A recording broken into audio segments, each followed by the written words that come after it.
ప్రతిపక్షాలు దుమ్మెత్తిపోసినాయి, ఇవ్వలేరు అని చెప్పి. 100% రైతులకు ఉచిత కరెంట్ ఇచ్చి ఇది రైతుల పక్షపాత ప్రభుత్వము, ఇది కాంగ్రెస్ పార్టీ రైతుల కోసం పనిచేస్తుందని చెప్పి నిరూపించుకున్న ప్రభుత్వం ఆ రోజు.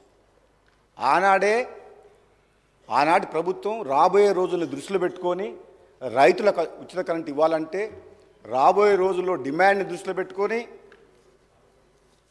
అప్పుడు ఉన్న ప్రభుత్వం తీసుకున్న కొన్ని చర్యలు, కొత్తగూడెంలో 800 మెగావాట్ల ప్లాంట్ కావచ్చు, సింగరేణి విద్యుత్ కేంద్రం 1200 మెగావాట్లు కావచ్చు, 600 మెగావాట్ల కాకతీయ విద్యుత్ కేంద్రం కావచ్చు, 240 మెగావాట్ల లోయర్ జూరాల హైడల్ కేంద్రం కావచ్చు, 120 మెగావాట్ల పులిచింతల హైడల్ కేంద్రం కావచ్చు.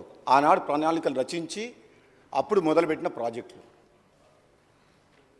మొత్తం తెలంగాణ ఏర్పడే నాటికే 2960 మెగావాట్ల విద్యుత్ ఉత్పత్తికి అవసరమైన పనులు అప్పుడే స్టార్ట్ చేశారు అధ్యక్ష.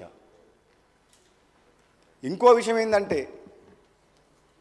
తెలంగాణ ఇచ్చిన కాంగ్రెస్ పార్టీ ఆనాడు యూపీఏ ప్రభుత్వం కూడా ఆంధ్రప్రదేశ్ పునర్విభజన చట్టాన్ని రూపకల్పన చేసినప్పుడు తెలంగాణ ఉద్యమంలో ఆత్మ బలిదానులు చేసుకున్న అమరుల కళను సాకారం చేయాలంటే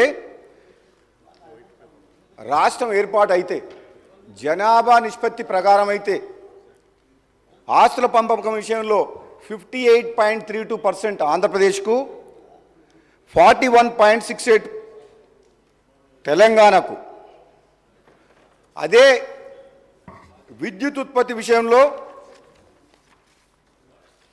రాష్ట్రం ఏర్పడిన నాటికి తెలంగాణలో సంక్షోభం అన్న విద్యుత్ రంగంలో రావచ్చు అని చెప్పి దృష్టిలో పెట్టుకొని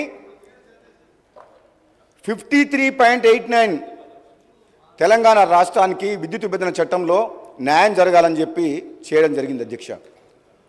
ఆ చర్యల వల్ల యూపీఏ ప్రభుత్వం పునర్విభజన చట్టంలో ప్రత్యేకంగా విద్యుత్ రంగంలో మనం తెలంగాణకు అన్యాయం జరగొద్దని చెప్పి జనాభా నిష్పత్తిని కాకుండా ప్రత్యేకంగా విద్యుత్ రంగాన్ని దృష్టిలో పెట్టుకొని ఆనాడు తీసుకున్న చర్యల వల్ల 1800 మెగావాట్ల కరెంటు అదనంగా మనకు తెలంగాణ రాష్ట్రానికి వచ్చింది అధ్యక్ష.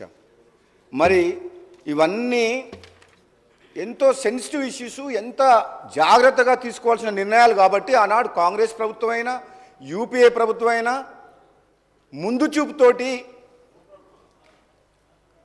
ఈ రైతుల ప్రయోజనాలను దృష్టిలో పెట్టుకొని నిర్ణయాలు తీసుకొని ముందుకు పోయింది అధ్యక్ష. ఈ తెలంగాణ రాష్ట్రంలో రైతులకు కరెంటు కష్టాలు లేకుండా కాపాడేందుకు ఆలోచన చేసిన విషయం అధ్యక్ష.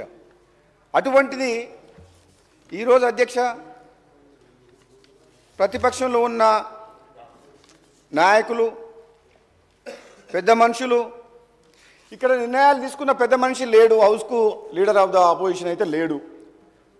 ముఖ్యమంత్రిగా నిర్ణయాలు తీసుకొని ఒక ఇంపార్టెంట్ సబ్జెక్టు మీద చర్చ నడిచినప్పుడు కనీసం లీడర్ ఆఫ్ ద అపోజిషన్ హౌస్లో ఉంటే ఆయన తీసుకున్న నిర్ణయం వల్ల జరిగిన నిర్వాహకం ఏ విధంగా జరిగింది, ప్రజలకు, వినియోగదారులకు, విద్యుత్ సంస్థలకు ఏ విధంగా నష్టం జరిగింది, ఈ నష్టాల ఊబిలోకి ఎందుకు నెట్టబయటపడ్డాయి ఈ విద్యుత్ సంస్థలు అనే విషయము మేము కొంచెం చెప్పుకునే అవకాశం, ఆయన వినే అవకాశం ఉండేది అధ్యక్ష. మన దురదృష్టవశాత్తు ఏంటంటే మీసా నాయకులు అంటారు, మీ నాయకుడు రాలేదంటే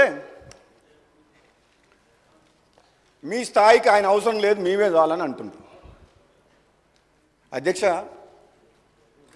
వీళ్ళ స్థాయి ఏందో 10 ఏళ్ళ కేసీఆర్ గారు ముఖ్యమంత్రిగా ఉన్నప్పుడు వీళ్ళ స్థాయి ఏంది, మంత్రులు, ఎంపీలు, అధికారుల మాట ఎవరైనా విన్నారా అధ్యక్ష? నో అపాయింట్మెంట్, ఒంటెద్దుపోకడా, నిజం ఉన్నట్టు అట్లా కాదు ఇట్లా అని చెప్పే అవకాశం వీళ్ళకి ఎవరికైనా ఇచ్చిండా అధ్యక్ష? ఆయన అంత దమ్ము ధైర్యం వీళ్ళకు లేదు, ఆయన వినేవాడు కూడా కాదు. అటువంటి పరిస్థితి ఉన్న మనిషి, పెద్ద మనిషి, లీడర్ ఆఫ్ ద ఆపోజిషన్ ఉండి కూడా సభకు రాకుండా ఒక ఇంపార్టెంట్ సబ్జెక్టుల మీద చర్చ నడిచినప్పుడు లేకుండా వీళ్ళంటారు మరి లీడర్ ఆఫ్ ద ఆపోజిషన్ ఎందుకు ఉండాలి అధ్యక్ష? మరి అటువంటిప్పుడు ఆయన సభకే రానప్పుడు ఆయన అవసరం లేదని వీళ్ళే అంటుండ్రు. మరి మీరే మీ లోపల ఎవరో ఒకరు సభలో లీడర్గా మీరు ఎల్ఓపి కాండి. ఆయన అవసరం లేనప్పుడు మరి ఇక సభకే వద్దనుకున్నప్పుడు ఆ పొజిషన్లో ఆయన అవసరం ఏముంది? ఉండాలి అధ్యక్ష, రావాలి.